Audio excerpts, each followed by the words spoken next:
விவசாயிகளுக்கு வணக்கம். இன்னைக்கு நம்ம எதை பற்றி பார்க்க போகிறோம்னு பார்த்துட்டிங்கன்னா, எல்லாருமே மாவு ஃப்ளவரிங்க்கு ரெடி ஆகிட்டு இருக்கு. எல்லாத்தோட மாவுமே ஏகதேசம் ஃப்ளவரிங்க்கு ரெடி ஆகிட்டு இருக்கு. எல்லாரும் ஃபஸ்ட் டோஸ் சல்ஃபரானது போயிடுச்சு. செகண்ட் டோஸுக்கு நமக்கு ரெடி ஆகிட்டு இருக்கு. அந்த மாதிரி மாமரத்தில் ஃப்ளவரிங் அதிகப்படுத்துறதுக்கு என்னெல்லாம் பண்ணணும், என்னென்ன நியூட்ரியன்ஸ் ஸ்ப்ரே பண்ணணுங்கிறத நம்ம இந்த வீடியோவில் பார்க்க போகிறோம். அதுக்கு முன்னாடி நம்மளோட சேனலை சப்ஸ்கிரைப் பண்ணாத விவசாயிகள் சப்ஸ்கிரைப் பண்ணிக்கோங்க. மாவோட ஃப்ளவரிங் பொறுத்தளவுக்கு முதன்மை சத்துக்களில் பாஸ்பரஸும் பொட்டாசும் அவசியம். இரண்டாம் நிலை சத்தில் செகண்டரி நியூட்ரியன்ட்டில் பொறுத்தளவுக்கு மெக்னீஷியம், சல்ஃபர் அது அவசியம். மைக்ரோ நியூட்ரியன் பொறுத்தளவுக்கு போரானும் ஜிங்க்கும் அவசியம். இது எல்லாத்தையுமே நம்ம ஒரு காம்பினேஷனாக கொடுக்க போகிறது தான் நம்ம இந்த ஸ்ப்ரே. இந்த வீடியோவோட கண்டென்ட்டுமே அதுதான். நம்ம எல்லாருமே நிறைய பயன்படுத்தியிருப்போம். என்னென்னா பொட்டாசியம் நைட்ரேட்டு யூஸ் பண்ணியிருப்போம்.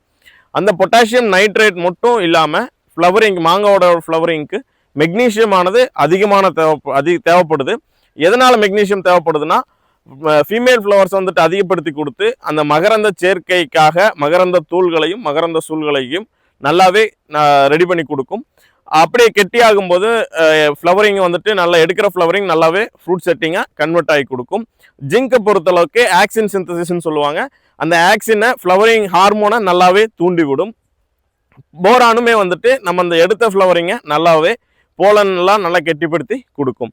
நம்ம இப்போ சொன்ன எல்லா நியூட்ரியன்ட்டும் இருக்கிற மாதிரி நம்ம கொடுக்கக்கூடிய ரெக்கமெண்டேஷன் பார்த்துட்டிங்கன்னா, யாரால் இருக்கக்கூடிய கிறிஸ்டா கே பொட்டாசியம் நைட்ரேட் ஒரு லிட்டருக்கு 5 கிராமும், யாராவோட பட்வெல்ட்ரு ஒரு லிட்டருக்கு 1 to 2 கிராமும் நம்ம இப்போ சேர்த்து ரெக்கமெண்டேஷன் கொடுக்குறோம்.